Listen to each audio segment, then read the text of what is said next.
episode 160, Ejekan King Ruo. Kita telah dikelilingi oleh gerombolan binatang iblis. Lin Beng berbicara dengan suara dinginnya yang biasa, memindah sekeliling menggunakan indera spiritualnya. Lebih dari 300 binatang iblis mengelilingi mereka dari jauh.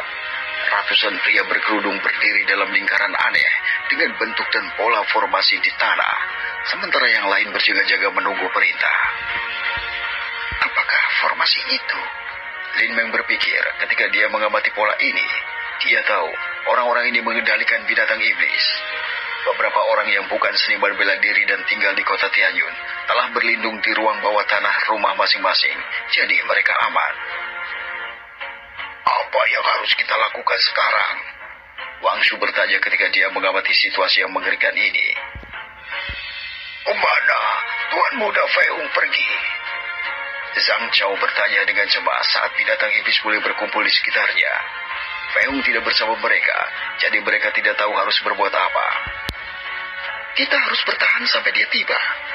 Lin Beng berbicara sambil memperhatikan sekelilingnya.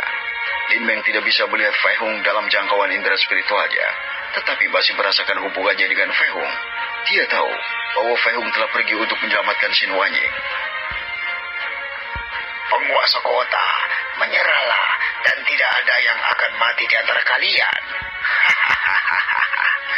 Lihat mereka gemetar ketakutan. Menyerahlah dan kami berjanji tidak akan membunuh kalian semua. Suara dari sekelompok orang mulai terdengar di antara gerombolan binatang iblis. Wang Shu tidak pernah merasa begitu tak berdaya dalam menghadapi situasi seperti ini. Dia mengenali beberapa suara itu, yang berasal dari keluarga Luo, dan bahkan beberapa dari keluarga King. Sepertinya, klan King juga terlibat. Lindong berbicara sebelum Wang Shu mengatakan sesuatu. Memang, King Ruo dan King Zhen putranya berjalan di antara binatang-binatang iblis. Sementara King Long mengejar mereka dengan penuh semangat mengamati kelompok wanita yang semuanya berkumpul. Sialan kau, King Ruo. Apakah kau juga bersekutu dengan bajingan Luo Xian? Xin Wei berteriak marah saat melihat ke arah King Ruo. Keluarganya akan mati jika bukan karena bantuan Fei Hung datang tepat waktu. Mereka semua berbalik untuk melihat patriark King Ruo yang sedang berjalan dengan santai melalui lautan binatang iblis. Tuan kota, aku harap kau mau bekerja sama dan menyerah tanpa menimbulkan masalah. Aku berjanji padamu bahwa tidak ada yang akan mati dan masalah ini akan berakhir dalam sekejap. King Ruo berbicara dengan senyum ramah saat dia melihat mereka semua. King Ruo, apakah kau benar-benar berpikir kau dapat mengambil kota pada akhirnya tanpa campur tangan Luo Xian? Wang Shu bertanya, mencoba menciptakan konflik antara King Ruo dan Luo Xian. Tidak, jawab King Ruo saat menggelengkan kepalanya saat dia berkata dengan senyum mengejek. Tidak ada yang tahu nasib apa yang akan terjadi pada kami. King Ruo sudah memiliki rencananya setelah semua ini selesai, jadi dia yakin rencananya akan tercapai. Dia akan segera membunuh Luo Xian dan menghancurkan klan Luo. Menyerahlah, kau tidak punya kesempatan. Keluarga King dan keluarga Luo bersatu dalam hal ini, bersama dengan keluarga bangsawan di bawah pengaruh kami. Kami memiliki lebih dari 300 seniman bela diri. Kami bahkan dapat menghancurkan seluruh kota jika kami ingin sebelum anggota seniman bela diri kalian datang dari luar. King Ruo berteriak kegirangan sambil mengajak kelompok Ling Yun dan Wang Shu. Meskipun King Ruo tidak tahu bagaimana mereka bisa sampai ke kota begitu cepat, itu tidak terlalu penting. Apakah kau tidak khawatir bahwa Tuan Fei Hung akan menggagalkan semua rencanamu? Wang Shu bertanya sekali lagi, mencoba mengulur waktu agar Fei Hung tiba atau dengan sedikit harapan mereka dan akan menghentikan semua masalah ini. Tuan Fei Hung? King Ruo mendengar ini dan mulai tertawa seperti orang gila. Mereka semua melihat King Ruo yang tertawa terbahak-bahak. Bahkan King Zhen dan King Long pun tertawa.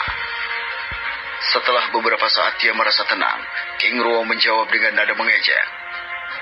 Bocah itu. Anak itu bahkan belum menumbuhkan rambutnya, dan kau menjadikan dia sebagai harapan terakhirmu.